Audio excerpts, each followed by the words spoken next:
Itong nakapagiligid kay PBBM, ninenervyos na kasi pag ang Duterte na ang pinag-usapan nanenervyos na sila dahil malakas nga mga Duterte, lalo na sa 2028. Pinaghandaan na nila ngayon pa lang, pinaghandaan na nila ngayon pa lang.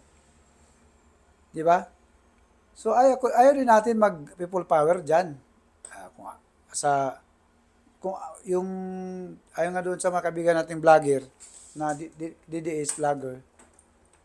Uh, Banggitin ko rin dito na lang. Si ayaw nga Kabanat Bay, kaibigan natin na doon sa sinasabi ni PRRD, doon tayo. Ano sabi ni PRRD? Ayaw niya ng magrevolusyon. Ayaw ng pag-imagsik, mag-rebellion, ganun. Ayaw niya ganun. Doon tayo sa sinasabi ni PRRD. Dahil ayaw naman talaga niya na mapaltalsik si BBM. Kung ano lang gagawin ng administration, linisin yung nakakapalit sa paligid, linisin yung mga ginagawang hindi maganda. Di ba? Anong hindi maganda? Ang dami.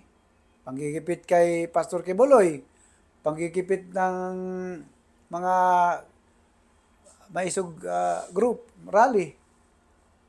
Di ba? Panggigipit kay sino pa? Yung mga mayor diyan, gobernador na natanggal. Sali ko na si Mayor ano ba yun? Si Mayor Go ba yun? Sa babae na di umano na suspindi daw. Tapos doon sa pakigipit doon sa yung natanggal na mga pulis, 7 pulis na ginawa lang trabaho nila. Masama pala pag gawain ng trabaho mo pag sugpuin mo yung mga dorogista, masama pala yun. Bawal pala yun. Ano ang gusto nila? Yung mga kapulisan natin ang madihado, delikado ang ilang buhay. Hindi na pala nila pwedeng protektahan. So, di ba? So, yun nga, ayaw natin ng revolusyon. Patapusin natin si PBBM sa kanyang term. Pero kailangan nating ipaalam din sa kanya na matindi na yung nakasa paligid sa kanya. Matindi na ang ginagawa. Di ba? Matindi na. Matindi na talaga. Ang dami ng mga hindi kabalastogan, hindi magandang nakikita.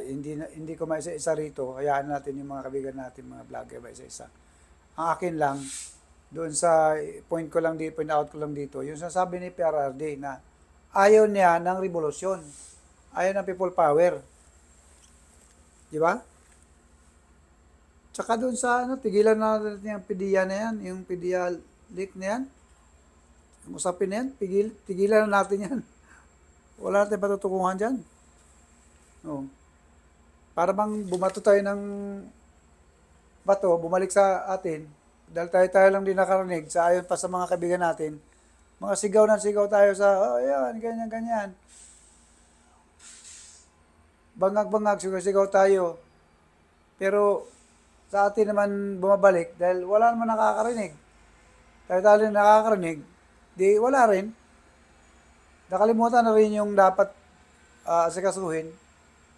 Tulad ng mga mahal ng bigas na yan, mahal na bilihin, mura ang sweldo. Yun lang. So, again, kung ano ang sabihin ni Pangulong Duterte, doon tayo. Pabayaan natin yung mga Pilipino maghusga. Pabayaan natin yung mga maisog rally na maghayag sa kanila. At samahan natin yung panalangin. Dadak dyan. Tatak na tawag ito? Dadak tayo sigaw ng sigaw tayo, pero kulang sa panalangin. Lalo na dyan sa loob ng Malacanang. Dapat panalangin natin. Yung mga sa Senado, Congress, baka salin yung panalangin din para kagawa sila ng maayos na trabaho. Yan lang po. Thank you so much. Bye-bye for now. Safety and Security Vlog. Ilawan natin. Ayun. Ngayon, oras na para kumain ng pakwan. Bye-bye.